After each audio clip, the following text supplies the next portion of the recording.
Friends, welcome back to week 3 of our series, Present with Purpose. We are nearing the end of our first section, the 3 weeks that we're spending on our church's mission statement, following Jesus together, and then today's topic, sharing him with others.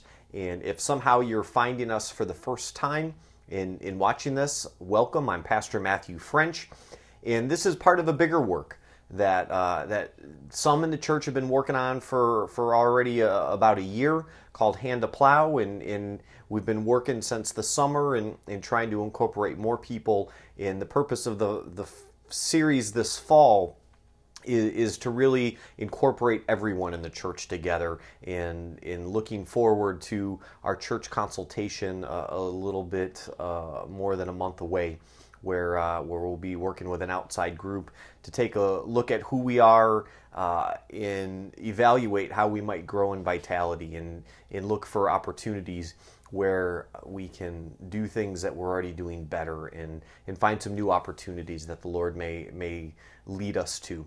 It was great this past weekend to have Pastor John with us here in worship.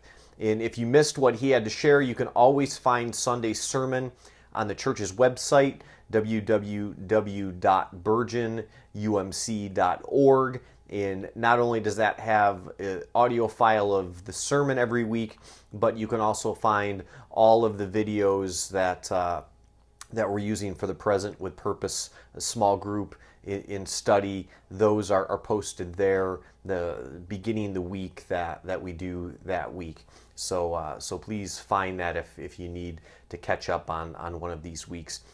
One of the reasons that I invited Pastor John to come and be with us and to share was for us to be able to understand something that we probably already believe in our hearts, which is this: you obviously must have to be a professional or really, really called in some specific way by God to be someone that would share Jesus with somebody else. I mean, that's not the kind of thing that God trusts everyday, normal Christians with.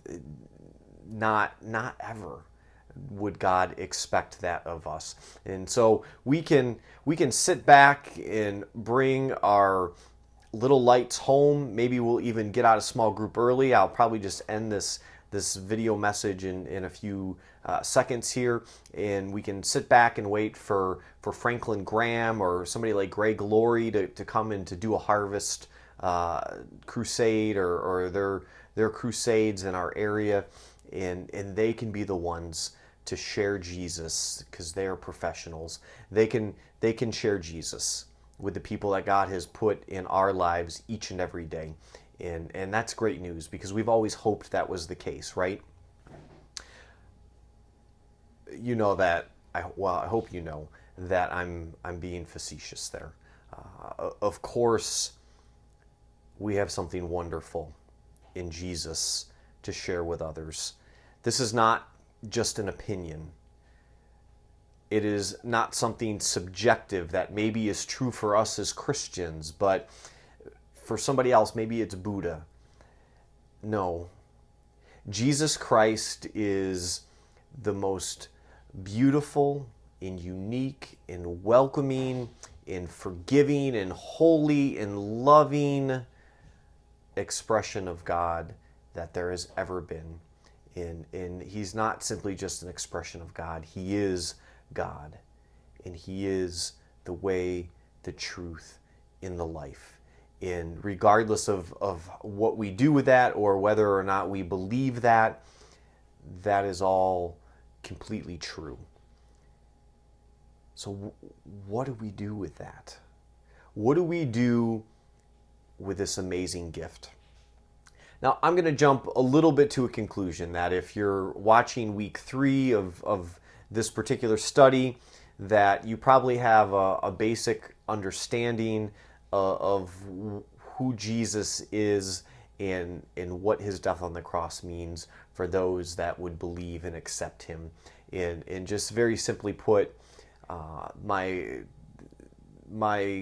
conclusion is that that opens the door for us to step into eternity with God.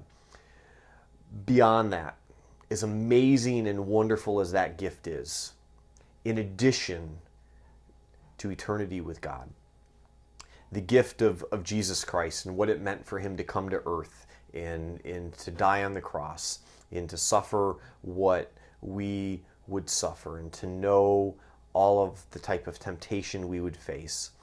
All of that means that Jesus is present with us each and every day in a way that utterly changes things. And so 2 weeks ago, we started the series and we looked at the part of our mission statement, following Jesus. And one of the things that I challenged you through the video blog that week was to think about some of the ways that Jesus makes a difference in your life.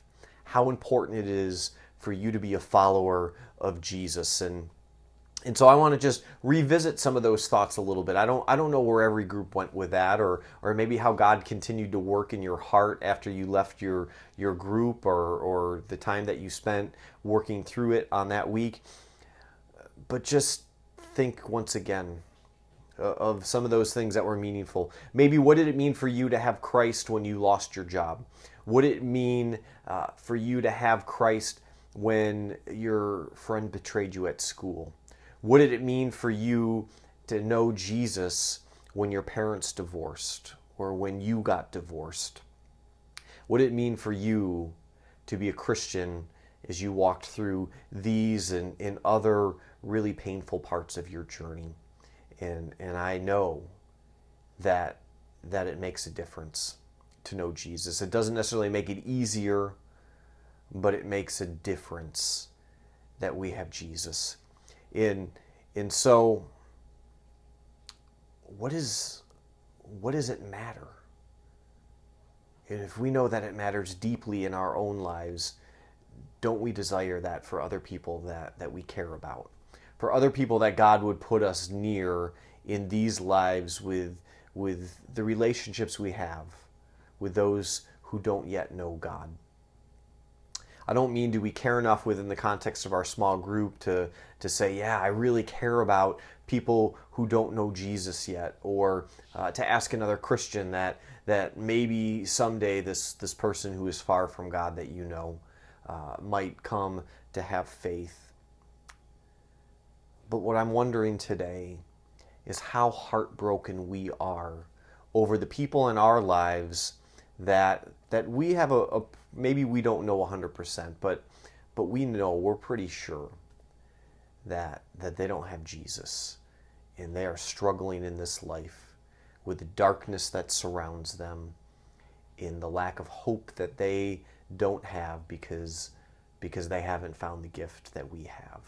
The gift that God has given us, yes, but the gift that we have that we would and should give to them.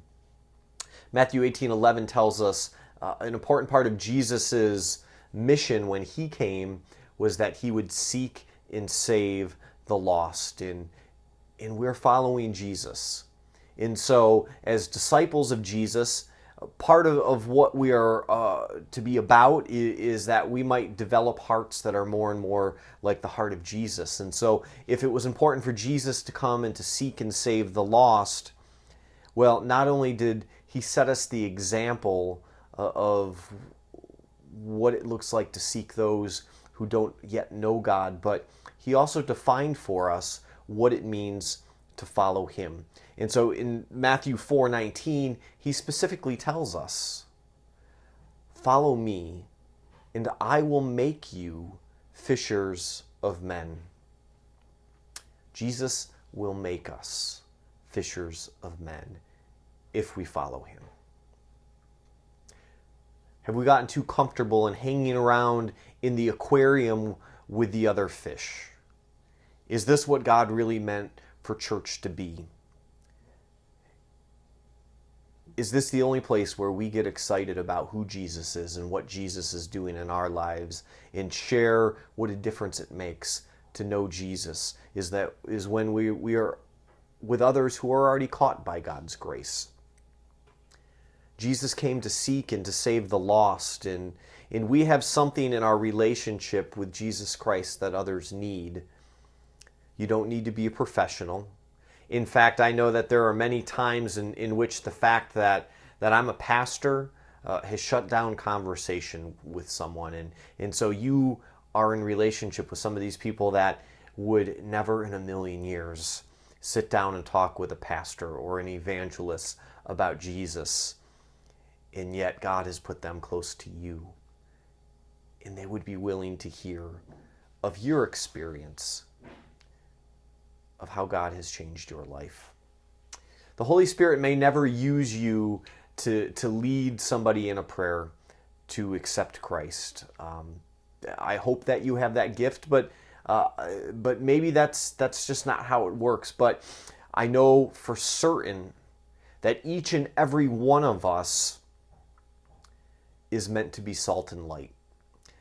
Ones that share the difference that Jesus makes in our lives. Finding ourselves in conversation with someone who is surrounded by darkness, who needs to hear about the hope that their heart needs. Being the one to ask if we could pray for the deep concern that they have just shared with you. It doesn't need to be eloquent words or 100% theologically correct or come out in perfect prose. You shared something with me that sounded really important. Can I pray for that?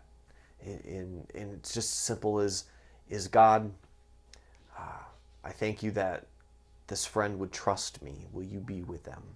It could be as simple as that.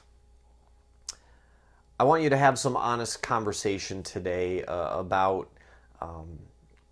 some of the things that have stopped you and do stop you, that make you nervous or scared or apprehensive about sharing Jesus with others. I hope that you know and feel that you're amongst others that you can trust in this, because I have a sense that this is something that, if not everyone who is with you today, a lot of those that are part of your group struggle with this. And what does it mean for us to follow Jesus together and to share these things honestly, that we might encourage each other, that we might remind each other of things that we would have to share. There is someone that God has placed in your life, that you are in a unique position to share Jesus with them. And this is God's plan, and this is God's purpose, and He's inviting you to step into that. Jesus said, "Follow me, and I will make you fishers of men." He will make us what we need to be, to share the hope, to share the light, to share the love that has so transformed and changed our lives. Let's find out how we might better share Him with others through the time that you have with those near you.